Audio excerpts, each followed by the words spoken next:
In this episode, we dive into the world of service dogs and some of the myths and misconceptions that surround the tasks they perform, as well as what happens when a service dog displays aggression, and even some strategies on what to do if a service dog is attacked by another dog. Veronica Sanchez, the founder of Cooperative Paws Service Dog Coach, a certificate program for professional trainers in service dog training, joins me for this enlightening conversation. She offers a variety of online courses, speaks and writes on service dogs for professional associations, and is the author of Service Dog Coaching, a guide for pet dog trainers. Her background also includes a master's in education from George Mason University and a certificate in brain research and education from the University of Washington. Veronica has experience working with owner trainers as well as working with nonprofit service dog programs. Her interest in service dogs is both personal and professional. She has a disability herself, generalized dystonia, and has trained her own dogs to assist as service dogs. And if you are enjoying the bitey end of the dog, you can support the podcast by going to aggressivedog.com, where there's a variety of resources to learn more about helping dogs with aggression issues, including the upcoming Aggression in Dogs conference happening from October 11th to 13th, 2024 in Scottsdale, Arizona, with both in-person and online options. You can also learn more about the Aggression in Dogs Master Course, which is the most comprehensive course available anywhere in the world for learning how to work with and help dogs with aggression issues. I also have a wide variety of webinars, upcoming courses, videos, and articles, all from the foremost experts in training and behavior. We are your one-stop shop for all things related to aggression in dogs. Hey everyone, welcome back to the bitey end of the dog. I'm very excited for this episode because we're going to be talking about service dogs with Veronica Sanchez, who is an expert on this topic. And I'm really looking forward to diving in because this is actually a topic I don't know much about. So I'm excited to have Veronica here. Welcome to the show.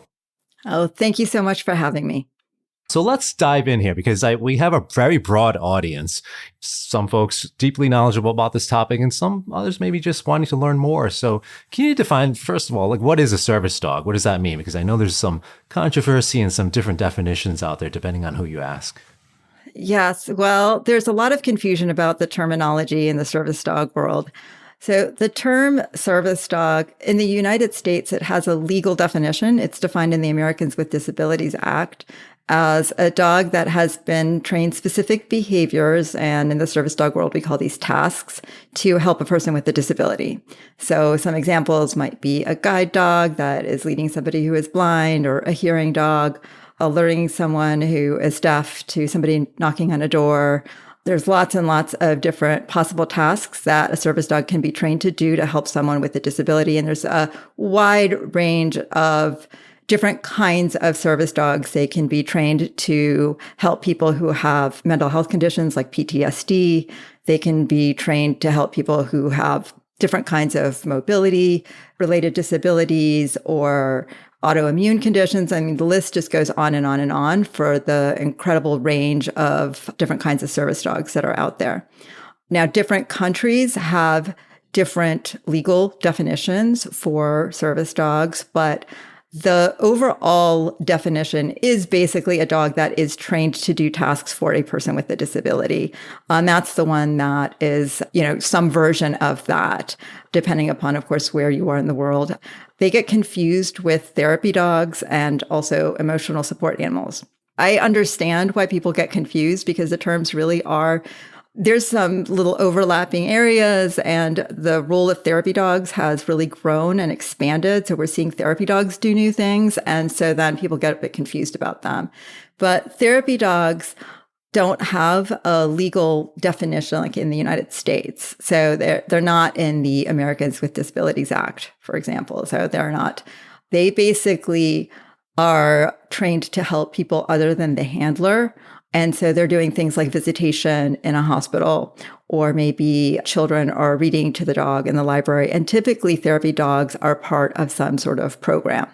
So they're working with a therapy dog organization. Now, where things get really sticky is with emotional support animals. And I will talk about this. And even when I talk about this, sometimes I myself go, okay, this is confusing. So If you're in the United States, I will always point people to ada.gov, which is the Americans with Disabilities Act website, because there's a lot. If you put in service animal, you'll have the definitions there. Depending upon where you are in the world, some countries have more online than others, but you usually find clarifications because there's the confusion that we have in the United States is really actually happening everywhere. People get confused about the terms, the emotional support animal term. It really is one that came from the United States. And what happened is that the Air Carrier Access Act, and there's no way for me to talk about this and make this sound super fun, but another law, but basically had a different definition of service dog. And they included emotional support animals in there. And they had this really broad definition. What was happening is that they didn't even define a species. So it was like, these are just animals and their presence provides comfort. So they're not trained specific behaviors to help the person with the disability. And that's really the key thing is the task training. So a service dog has to be trained specific behaviors to help the person with the disability. So if the person has PTSD, the dog might be trained to do something like an anxiety alert or interrupt when the person has a nightmare. An emotional support animal, it's just the presence of the animal provides comfort. And what was happening is that in the United States, ESAs, or emotional support animals, were allowed in the cabin of an airplane. And this caused all kinds of issues and problems, and people were bringing different species. I heard of everything from turkeys to chickens. Somebody tried to bring a peacock on a plane. Then there was also animals with behavior problems, dogs with behavior problems coming in. And in one case, there was a pretty severe bite that made the news. Airlines got understandably very concerned and they lobbied. And so the Department of Transportation, essentially the law was changed and emotional support animals are no longer allowed in the cabin of an airplane. It would be nice if that was like the straight up end of the story, but there's still the Fair Housing Act. And so emotional support animals can be allowed in housing. That's its own little thing. So I always tell people like, I'm not an attorney, but the ins and outs of the laws of the United States are all online and very, very clear. So you can find like Department of Transportation, because there's so many questions about service animal laws that they've all made FAQs that are super, super clearly spelled out. But in terms of conversations about what service animals are, service dogs are dogs that are trained to help people with disabilities, and they're trained these really specific behaviors to help. And in the United States and many other countries, people with disabilities have the legally protected right to take their service dog with them to places of public accommodation. This means places like grocery stores, restaurants, places that even if a pet might not be allowed in those locations, the person with the disability is allowed to have their service dog with them there. And it's an accessibility thing, the same way these locations need to have a ramp so somebody with a wheelchair can access the location. So, all right. So as you were talking there, you were mentioning, and it was going through my mind as well, actually, the gray area there for like between an emotional support animal and a true service dog.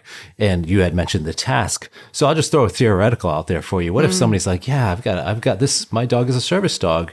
I have a mental condition or something. They say something that they're not specific. And my dog does a chin rest on my knee when I'm having this issue. Would that qualify as a task? Is that somebody then can say, oh, this dog is a service dog just because it does, very baseline behavior like chin rest on my knee when I'm experiencing this? Right. That is one of those hot legal topics that I'm always like, so in terms of the way the law is written, my interpretation would be if that person meets the legal definition of disability, which I won't even begin to go into, because the truth is that disability itself has a legal definition. And it is like, I did have a student of mine ask me about that and made me read the actual Americans with Disabilities Act.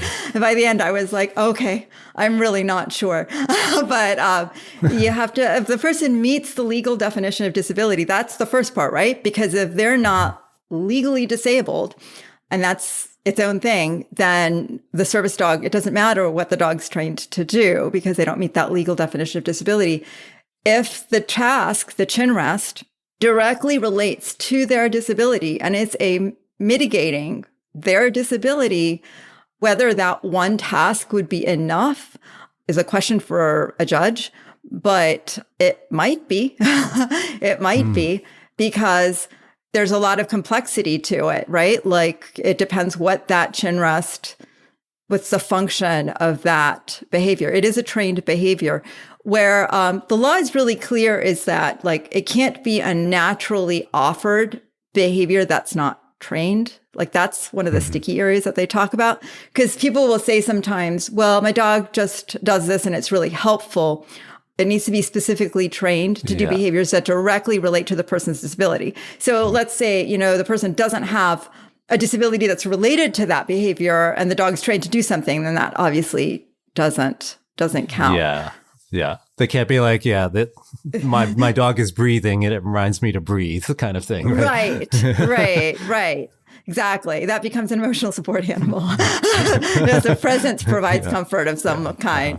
So it is really sticky. In most cases, service dogs are trained more than one task. But I mean, it also kind of, if you talk about like a hearing dog, right? It's trained to alert to sounds, different sounds, lots of different sounds, but still like there might be one sound that's particularly important to that individual that could make a huge difference.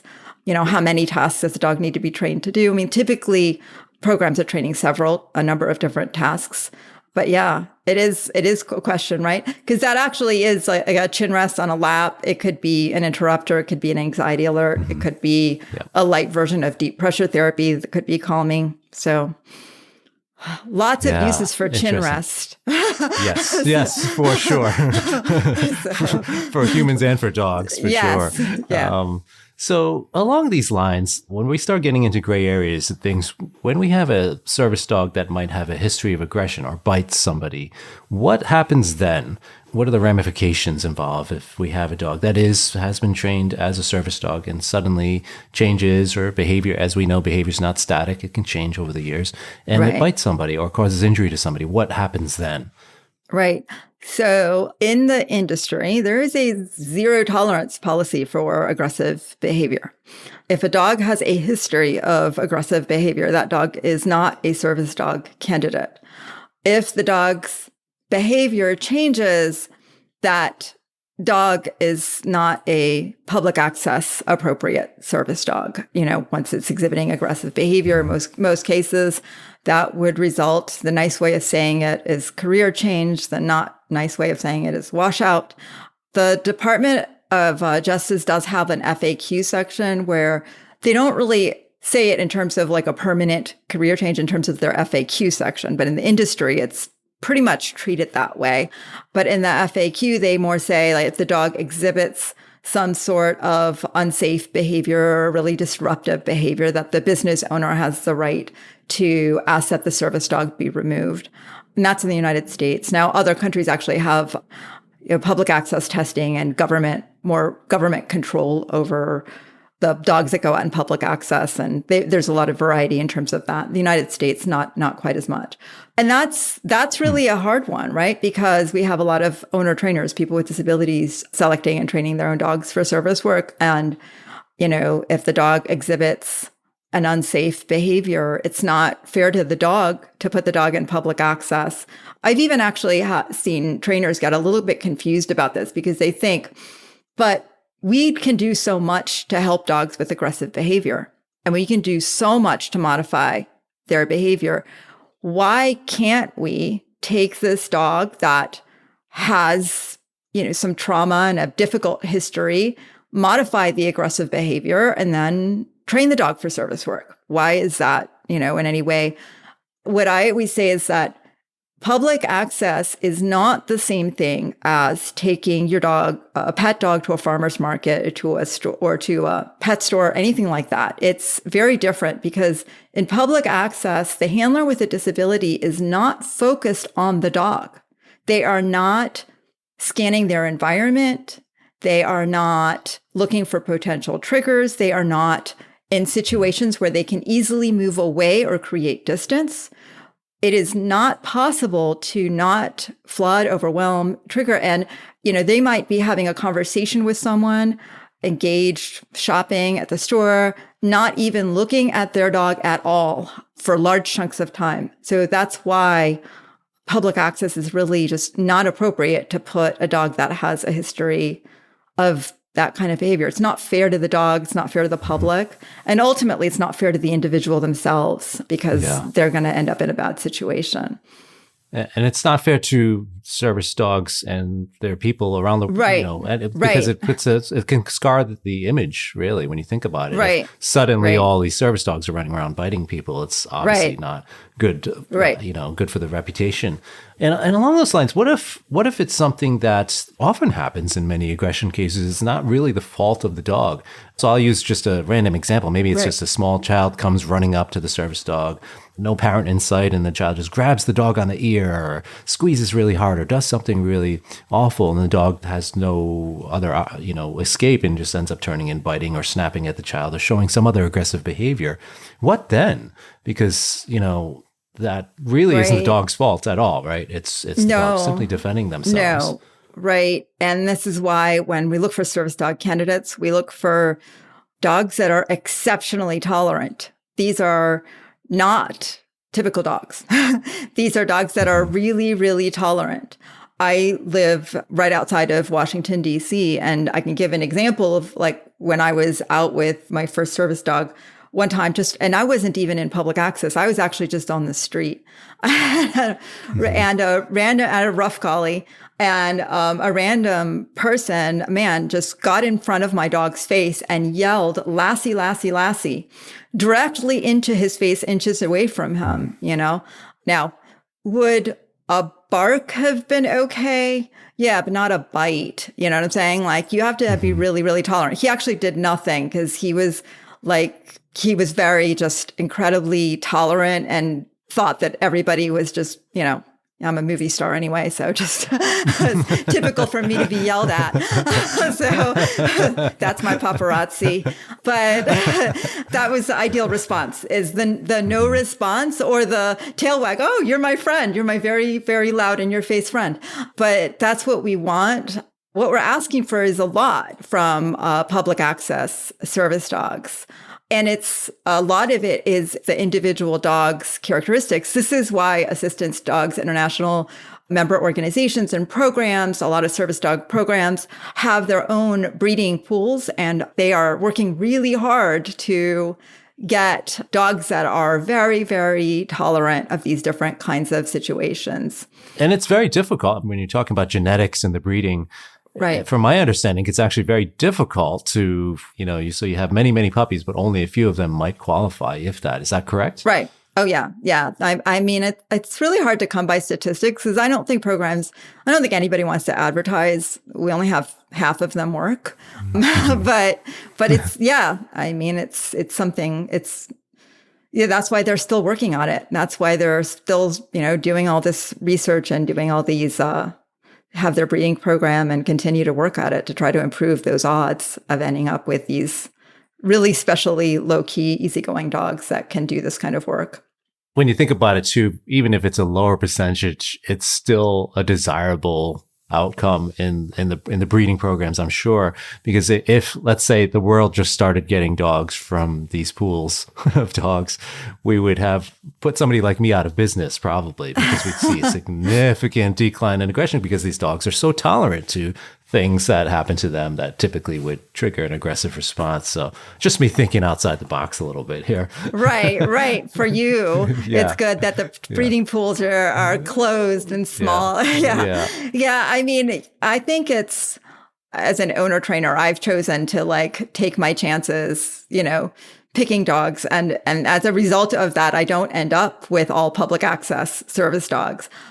Sometimes some of the characteristics that we want don't always So let's think about a hearing dog, for instance, right? A hearing dog, actually think hearing dog training is super, super fun because this is a dog that, might have wanted to bark at whatever was happening in the neighborhood and now gets to run and tell you about it and then lead you to the sound source and gets treats. So dogs that have the behavioral characteristics for that kind of work really love it. And they tend to be very natural at it. Like you'll train a couple tasks and then they start alerting to every sound ever. And they're just having the best time. So it's one of those tasks that can be just, once the dogs figure out how to do it, it can be naturally, I find the dogs really enjoy the task itself, which isn't always true for service dog tasks. But for hearing dogs, you need a dog that naturally notices sounds. Dogs that naturally notice sounds are often either afraid of them or a little bit reactive. So you want a naturally noticing sounds, a lot of sounds, active, but not reactive. I mean, this is hard, right? So, that's a mobility dog usually is a little bit, at least it kind of all fits a little more because you want normally, not always, but depending upon the individual, in most cases you want a lower energy dog that isn't particularly reactive. So that's okay. Well, that's going to all fit. And when we get into more of these alerting jobs where you want a dog that's sort of more and noticing the environment more, it's hard to get noticing the environment, but yet not noticing the environment. So that makes a lot of sense. Yes, because as you're like some of our clients in the aggression space, I mean, they are hyper vigilant and they are noticing everything, but just not in the way we want them to, right? Right. So I mean, so it's definitely a tough one because it's like, I always say, sometimes people with, mental health conditions will go for sensitive. And I'm always like, don't go for sensitive. Go for the happy-go-lucky, doesn't care what mood you're in. Because you go for sensitive and then you just but you want highly trainable, right? But not too sensitive. It's a really hard, it's a really big ask. And there's a lot of different things in there that just become the more you start thinking about what you're looking for in a service dog candidate, the more you start getting wait. And then you get an owner trainer who then has additional requirements we don't want shedding. Okay. Yeah. And now our pool's getting smaller and smaller. In that regard, I mean, it's almost like you need a dating app for people to match with service dogs. I mean, there's so many variables. So we had talked about the, sourcing from breeders and from organizations that focus specifically on breeding for service dogs. But so where else can people go for, you mentioned owner trainers. Is there a service or something you provide where you help people match with a certain dog? Matchmaker, yeah. So, when I teach professional dog trainers how to train service dogs, and one of the things that I teach them is we talk about for owner trainers is to definitely provide a before you got the dog consult. And I encourage owner trainers to go and find a qualified service dog trainer before they've gotten their dog so they can get some coaching on what to look for and realize that even with all of the coaching and all the guidance and even getting a dog from a breeder that has generations of producing service dogs, there's still not a guarantee you're going to get a public access appropriate service dog because there are so many different aspects to that. But it is really good to go to a professional trainer to get some guidance on that. And great service dogs, I mean, can come from kind of everywhere, but they're hard to find. And you have to be aware of that. And then I always say with owner trainers need to be right from the beginning, just be aware they might not end up with a dog that is appropriate for public access. That's just the hard reality of the situation. With that in mind, can you talk about the financial aspect of it too? Because, let's say somebody goes and gets a dog and they select a dog from the shelter or they find what they feel is a perfect match, but it doesn't end up working out well for them. Their dog isn't able to meet the needs of the particular task. And they're now are with this dog And they've spent some time and money and probably are connected and bonded with the dog, but then they have to go find another dog. So what do we do there? Do they, what are the options there? And as far as also the financial aspect, Right. people with disabilities often are having difficulty from the financial standpoint. And I imagine service dog training can get quite costly. Are there Right. financial aid situations that can happen or other assistance programs in place? Right. So, first, there's like essentially, two ways to get a service dog if I went down to it. One is to apply to a nonprofit program that trains service dogs. And one of the issues we're having right now is that the demand is so high that it's not unusual to see 4-year wait lists or longer than that. I want to say like 5 years ago, I used to say 2-year wait lists. I literally have had to change that. It's not unusual to see programs that aren't taking people to wait lists because of the demand being as high as what it is. So the other option is to select and train your own dog for service work. And in that case, I would say, you're getting coaching from a trainer that can provide some guidance, maybe even provide some leads or breeder referrals even. But let's say you do what I did on my second service dog, thinking, because my first service dog was a very easy to train dog for public access because I got lucky. And I just got lucky. He was just very, very natural, low key dog. And I did what, at that point I was fairly newly disabled. And that's not unusual from what I'm seeing now, that people are getting service dogs because they're so aware of the benefits of service dogs that they're getting them a little earlier. So that means we're adjusting to disability and we're getting a dog at the same time. So there's a lot of changes and things coming in. We're going in with a lot of hope. And we've also now experienced a lot of stress because we're adjusting to our own health condition.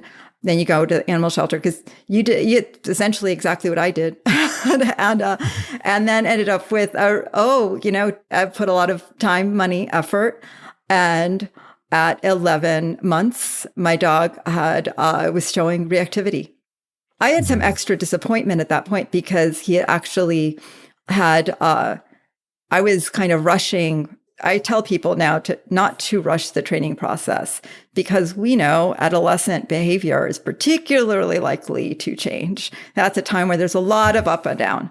And in my case with my dog, he was an adolescent and that was when he was changing. But had I waited to do some of the assessments till he was closer to 2, I might not have been so disappointed, so like, oh my gosh, something's happening, because I would have been more ready for that. In that case, like most owner trainers, and in my experience, the vast majority of owner trainers, when they get a dog, they end up committing to the dog. And so the majority of the time they fall in love with their dog.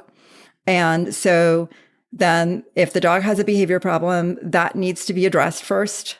And so I did that. I worked myself. I got colleagues, recruited help, addressed my dog's behavior problem. And that, of course, is not going to be a perfect fix. You're not going to end up with public access at that point, but you need to have a dog that you can live with and manage safely first, and that you have a good quality of life for the dog. And then after that, in some cases, it might be appropriate to then train some tasks and have the dog as an at-home helper, an at-home only service dog. Now, that would be a dog that's just basically trained tasks just to help you at home. And with more and more people working from home, in some cases, that can be exactly what the person needs. For me, at that point, when that happened in my life, I was not working. I was newly disabled. I was in and out of hospitals, and I was in a really good situation to need an at-home only service dog. So actually, my dog was extremely helpful during that time period to me. And I was so disappointed that he didn't end up being public access. But the reality was that his sensitivity, which was a big problem for public access, was a huge asset for me at home. With some tasks, hearing tasks, alerts, things like that, if the person's working from home, again, that might be a perfect fit. I say trainers who are going to do an at-home only service dog, I do caution them because the law in the United States is so vague. I say get everything in writing, have an attorney review your contract. You want to make sure your client's fully on board.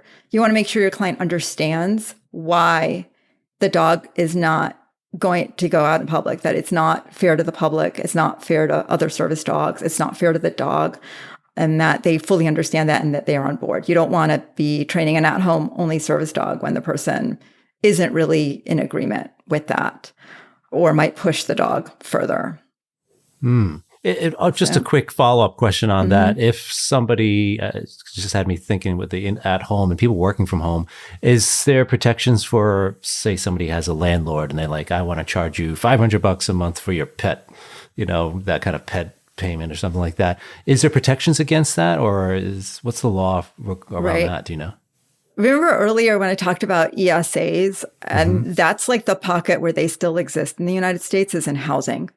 So there's still technically, yes, I guess there would be. I always want to say, like, verify this with an attorney because whether any particular case and what documentation might be needed, I don't know. And I really mean that because also, like, a lot of these laws aren't tested. We don't have like a lot of cases with like individual details. So we don't know what will happen in particular subtleties of particular cases, because I mean, service dogs have been around for a while, but this big growth is new. So we don't have a lot of precedent, for this. Not all countries even have laws that acknowledge the existence of another service dog other than, say, a guide dog. Some of them don't even, and I'm talking about European countries here. I'm not talking about like, there's countries that just, there's not even in the books that don't even define them. And so there's still a lot of groundbreaking in the service dog world. Interesting. So my understanding is then, like, a landlord can't deny somebody from having a service dog in their apartment. Is that correct? Almost like, right. Well, I guess the question is, some places they can't force somebody, for instance, to build a ramp. In some, I guess it depends on the size of the unit, right? Or something like that. Well, I mean, the law is so complicated and convoluted because I live, like I mentioned, I live outside of DC. So there's like buildings that are historical. And so they get weird ways of becoming accessible that aren't always fully accessible. And, you start looking and like, wait, what size of wheelchair fits into this elevator? So anyway, that's kind of service dog law. It can get really complicated and convoluted. And I was really only talking about federal law here. States have laws too. So when it comes to like service dogs and training, you have to look at state laws, and state laws vary state by state. And if you're in a place like Canada, you're looking at provinces. And I mean, so again, there's a reason everyone's confused. I always I know sometimes dog trainers get like frustrated, like these people don't know. And I'm like, yeah, nobody really knows because it's very confusing. And then when we add in, terms like ESAs, so forth, and nobody knows what to say or how to respond to that because it's just, people confuse emotional support animals with service dogs trained to help people who have mental illness, but they are not the same thing. Again, so. Yeah.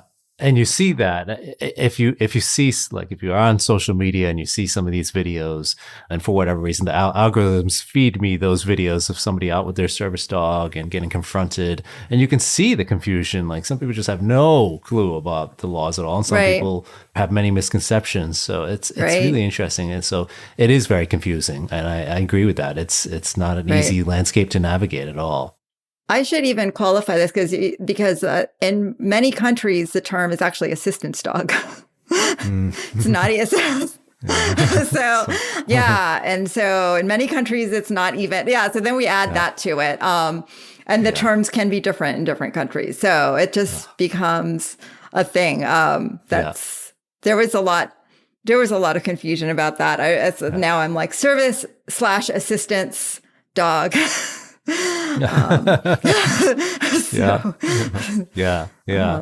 right, we're going to take a quick break to hear a word from our sponsors, and we're going to come back, and I'd love to dive into what happens if a service dog is attacked by another dog or experiences something negative like that. So we'll be right back.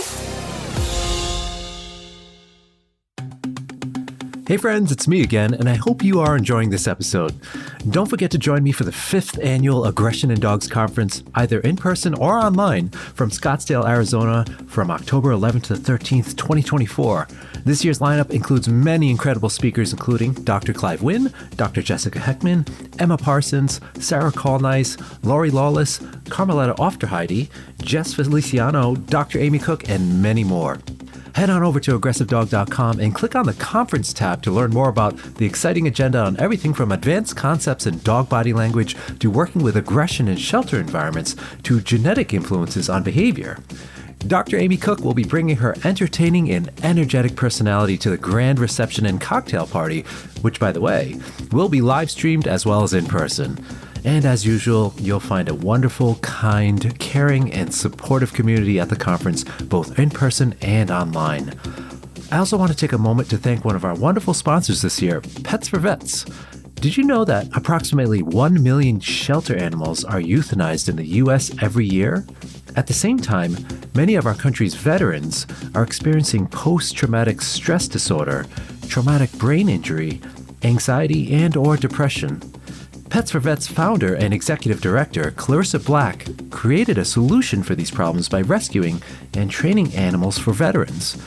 Pets for Vets has a unique program model that customizes each match between a veteran and a shelter animal to create what is known as a super bond. Each animal is selected and trained specifically for each veteran based on the nuanced relationship between animal behavior and human personality to ensure a successful, reciprocal, and enriched relationship. Pets for Vets has a positive reinforcement mentality at its core for animals, veterans, and trainers. In addition to helping veterans and rescue animals, Clarissa has created a generous opportunity for positive reinforcement trainers to join our organization. Trainers are able to participate anywhere in the U.S. while receiving stipends, professional development opportunities, and maintaining a flexible schedule. Pets for Vets is also seeking new partnerships with animal shelters and rescue groups from around the country. For more information, please visit petsforvets.com. All right, we're back here with Veronica Sanchez. We have been talking about service dogs, and we're going to jump right into the topic of what do we do now if a service dog is attacked by an off-leash dog, or any other animal for that matter, or person. But let's say it's another dog. What are some things that we have to think about there? Because sometimes that single event learning can be so profound where just that one attack can be incredibly detrimental to both the person and the dog. And, can cause injuries. It can cause, behavioral changes. So what do you suggest there? It's kind of a broad question, but what are your thoughts on that? Right. Well, we do hear about this quite a bit. I'll mention that in the United States, there are many states that do have special legal protections for service dogs, and there can be consequences for people creating that situation, having an off-leash dog, their off-leash dog attack a service dog. So there are states that have additional penalties and fines for hurting a service dog.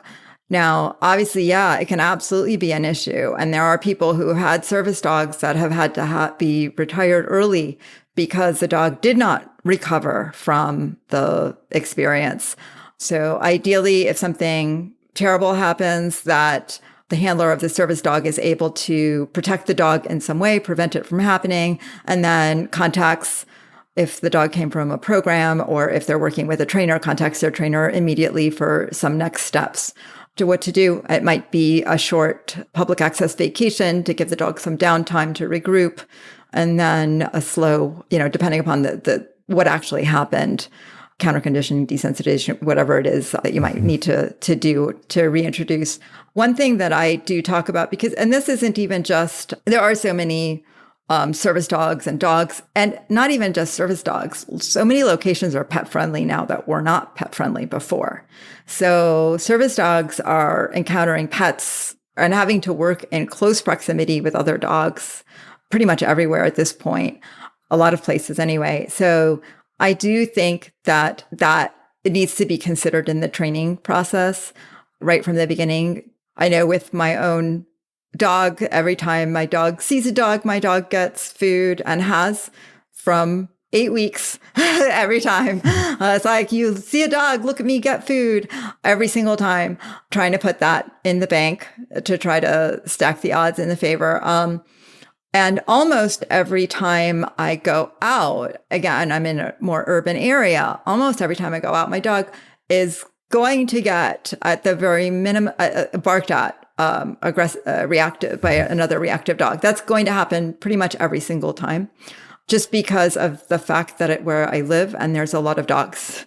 And so, we just continuously work on a circle move away. And I train a lot of patterns of just a simple U-turn. When you're working with adaptive equipment, you've got to work with the adaptive equipment. So like with a wheelchair, I use a walker a lot. So I do a lot of U-turns, and I will position my walker between my dog and the other dog. It's not much of a visual barrier, but it's better than no visual barrier. And with handlers using wheelchairs, similar. Just practice that pattern over and over and over and over again, and lots and lots and lots of food. But yeah, I mean, it's definitely an issue. I think it's harder for service dogs now than it has been before, because we have the combination of more pet-friendly locations, people loving to take their dogs out with them more to more locations. And then also, even if you're in a location that is not a pet-friendly location, the odds of encountering another service dog team there are pretty high. And not all of those dogs are selected ideally. We want to say all the service dogs have been selected perfectly, but obviously they're not. And so you might encounter, even in a not pet-friendly location, you might encounter a dog that's reacting and stressed. So it's definitely like a constant thing. It's a lot to ask what we're asking for these dogs to do, which is why I think we're talking so much. I mean, in the pet world, we're talking about this, the decompression, enrichment, all these kinds of things to try to reduce their stress level. Yeah. And you brought up a good point there. Even some service dogs might have issues with other dogs in some environments.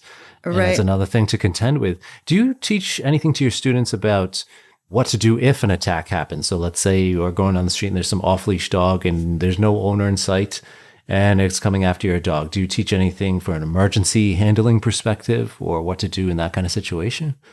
So right now I'm working with trainers, and then a lot of them are behavior consultants too. But when I work directly with people with disabilities with their service dogs, we talked a lot about, and we practiced really quick moveaways a lot, and until they were really good at doing like the U-turn, the pattern. And we talked a lot about like how to do that kind of thing in order to make space as quickly as possible. It's always a little bit of a toss-up when the dog's off leash, because tightening up on your leash versus taking your chances and relaxing the leash and hoping things go well. So it's always like one of those like, Now, the one thing I will say with my service dog handlers is that off leash was not as much of an issue with my clients with mobility disabilities, because they're not usually in parks. Usually they're in urban areas where the leashes are on. So that was, it was more like a matter of making space and moving away and trying to do that quickly, which is really hard to do with adaptive equipment. Because like if you're walking on a sidewalk and you're approaching somebody, a person in a wheelchair, that wheelchair is just, they don't drive the same on grass that they do on cement. Power wheelchairs are faster on a straight line than they are when they turn. So as soon as you start turning, it's almost like they stop. So even just like passing by people with other dogs, because people don't make space. This has been an issue for me also with a walker, and I'll be just in an urban area, just moving. We don't want dogs nose to nose, right? Like, I mean, in general, we don't want them like just moving up nose to nose. And a person who's using adaptive equipment, they can't turn their equipment. The dog's trapped. If you can sort of envision it, they're more likely to be trapped. They can't move from one side to the other. You can't have a loose leash because the leash entangles in the adaptive equipment. So you can't have like, oh, I'm going to let you move front. Can't move behind because the person can't move their hand behind, or you can't hold onto a walker and then have your leash behind you. Yeah, you pretty much have a pivot in most cases. Yeah. So, Yeah. so pivot, pivot, pivot. So, Yeah. Interesting. As you were talking there about, certain environments and off-leash dogs, I know you have students all over the world and, trainers and have you ever heard any discussion or heard from any of your students about that live in countries where there's a tremendous amount of off-leash dogs, so free roaming dogs? Now, the interesting thing for me is those dogs typically aren't going to be charging up randomly to other strange dogs because that wouldn't usually work out well for them. Right. But they're also very tolerant. They're very, just living the life. They don't need to charge up to some strange dog. But it can happen. You go by somebody's house because a lot of those times in some countries, they're free roaming, but they're also territorial about certain areas, or they live at somebody's house, but they have free access to go out on the street. And what will happen is they charge out onto the road or they charge, and then they stop. They don't do anything further than that. They just kind of announce, hey, this is my property, get away. But have you heard from any of your students about what the impacts and influences there? Is it a problem? Does it change things? Because it's a lot different. That is different. That is a really different situation. I have not had students who've shared that with me in terms of like their own clients having that be kind of a major issue in terms of like just street dogs in particular. It's more, what I hear is more like encountering reactive dogs in public access. That's the biggest kind of complaint that I get. And that they go out and then their dog is getting trapped or cornered in a public access environment. I don't know too if it's like, because if I think about, I mean, that has to be an issue, and if you're living in a city where there's a lot of street dogs, I would imagine that still has to be an issue. But since they are stopping short and just barking, I'm kind of almost envisioning me in suburban Northern Virginia of your invisible fence situation where you're walking past yards and the dogs are just like running up and stopping short. So you're like, oh, wait, you stopped. But you don't know until you actually, are there that they're going to stop. Yeah, I mean, I think like the only good thing about situations like that is that if it's your neighborhood and you live there, you're going to know kind of like where they are. So I would imagine that in that kind of situation, you can at least predict your path, predict your walking location, predict your path. Because I would imagine street dogs have predictable patterns where they're going to hang out at. So. An interesting thing for me too, now I'm thinking more about this, is you were mentioning earlier about tolerance and how adaptive they are to not reacting back. And when you think about that, that's such a beautiful trait to have, because oftentimes that's what gets the other dog to escalate, some reaction back. They come out, bark, bark, bark, bark, bark, and then nothing happens from the other dog. The other dog's like, hey, relax, buddy. And then life goes on as normal. It's actually, if dogs responded to like that all the time, we would have much less issues between dogs. Right. So, you kind of reminded me of something. I actually like to teach this to my pet owners too, but for my service dog people, that I do want the dog to look at the handler when there's another dog, because I don't want them just staring at the dog that's barking, because that's going to make that situation worse. So I do talk about like, we're going to try to have your dog try to help the situation as much as possible by not continuing to stare and turning away and moving away. And so we're not giving that other dog a reason to get more nervous. And do you think a big part of it also is that in training, during the training stages, and really socialization, habituation, acclimation to the environment, it's because we're also setting scenarios where the other dogs in the environment, often I'm guessing other service dog trainees, are all together and they're all learning like, hey, we can ignore each other completely. Like there's no need to pay attention yet. Right. Do you think that has a lot of bearing? This dog is now learning that, hey, most other dogs just ignore me, so I don't have to worry about other dogs. Do you think that builds a lot of like foundational resiliency, I guess, for lack of a better word? I think so. I mean, I think that when I worked with owner trainers, I did one-on-one and their dogs were exposed to my dog. But when I live in a fairly, like I mentioned, urban area, I think most dogs are not reacting, even in my urban area. So it's like, what, 10%, right? Majority. So if you go out and you get treats every time you pass a dog, and then one of the dogs is barking, but you still get the treat and nothing bad happened, right? You got barked at and we moved away. And it was like a non-event. For a lot of dogs, if that's how they're raised and experiencing, and if the dog's in a group class and they do have a lot of training, and a lot of sometimes some service dog programs run them in group classes, the programs are going to be working with groups of dogs. I also do like to do a lot of social facilitation, bringing an experienced service dog along with the team. So you have like this dog that's like, whatever, that's not a big deal. You're getting a lot of cues of things not being a big deal. And you're working right from that beginning to try to build resilience in the dog, building, confidence. I also think there's a lot to be said too with owner trained service dogs in particular, because owner trainers sometimes see like a service dog program where they'll see like, well, there's that lab in the vest at 9 months. There's that lab in the vest at, 9 or 10 months in the mall or in the whatever. And I'm like, that's a program bred lab. That's not the dog you picked, So, yes, yeah, you picked a herding breed mix. So, go slower and acknowledge the adolescent period, because some of these dogs, they're not reactive forever. They're reactive at 11 months. They're having a bad month. And if they are just hanging around your backyard or doing long line walks in the woods from 11 to 14 months, and then you go back and work with them again, they'll be okay.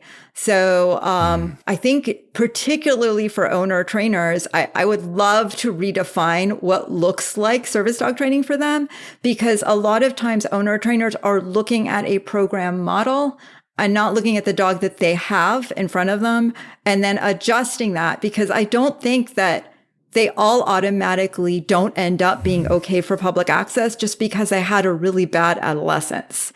I've seen some really great service dogs that if you looked at them when they were adolescents, you would have been like, that dog's afraid of the universe and not able to focus anywhere. I always think please no one judge me based on my behavior at 16. Forever. Yeah. So, yeah, you bring up such a really good point there, adjusting for the learner that's in front of us. And in that regard, maybe we could spend the last few minutes here talking about maybe if you can give me, keeping in mind this is an aggression podcast, maybe your top 3 tips because there's a lot of trainers listening into this show. And what are maybe your top 3 tips for trainers accommodating people with disabilities in there? So they get hired by a client, that person has a disability, and they also have a dog with a history of aggression or reactivity. So along those lines, maybe what would be some of your top suggestions for those trainers to like look for or help or research or whatever comes top of mind for you? So I would look at what the number one thing is, look at what the person can do. So you want to focus on what that person's abilities are. So maybe they can really use their voice really well. And you're not used to using voice as a way of getting and keeping the dog's attention because their treat delivery is too slow. Well, then help them maximize the use of their voice to get their dog's attention and refocus their dog. And, it's like lots of praise, lots of happy talk. So you want to focus on what the person can do. I would also say we as trainers, when you're breaking your criteria down, a lot of times when you're working with someone with a disability, it can help to break it down more than what you might normally do. So let's say you're doing something really simple, like I talked about pivots and U-turns, because that's like my go-to with like move, get away. Okay, like kind of turn around, get away. We're going to make some space. So have the client practice the U-turn with their adaptive equipment without the dog, because the adaptive equipment requires concentration to think about. It's like driving a car, and then you're trying to drive a car and train a dog at the same time, and it's a reactive dog. So you're doing a lot. And so if you imagine that, and then, in the sidewalk and really getting that, you need to be really smooth on that U-turn with the adaptive equipment before you can add the dog in. So have them break that criteria down to even smaller pieces.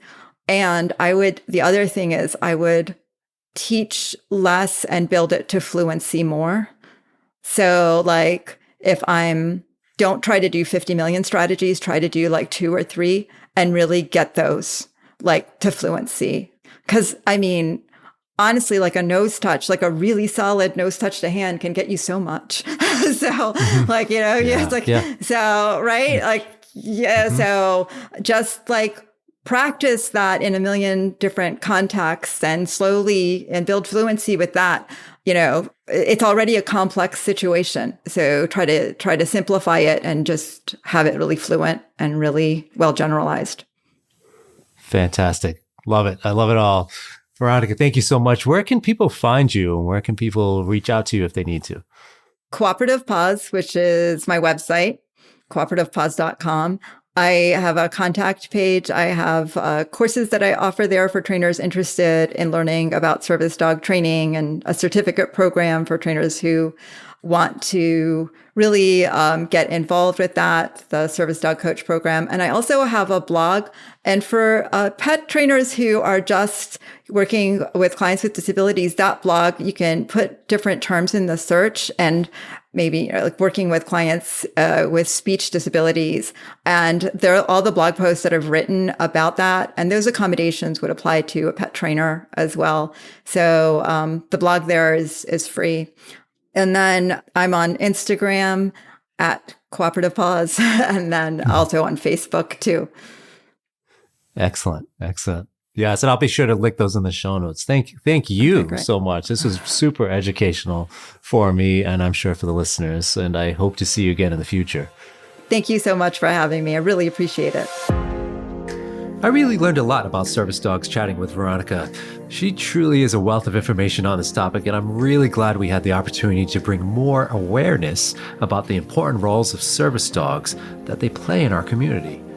And don't forget to head on over to aggressivedog.com for more information about helping dogs with aggression, from the Aggression in Dogs Master Course to webinars from world-renowned experts, and even an annual conference. We have options for both pet pros and pet owners to learn more about aggression in dogs.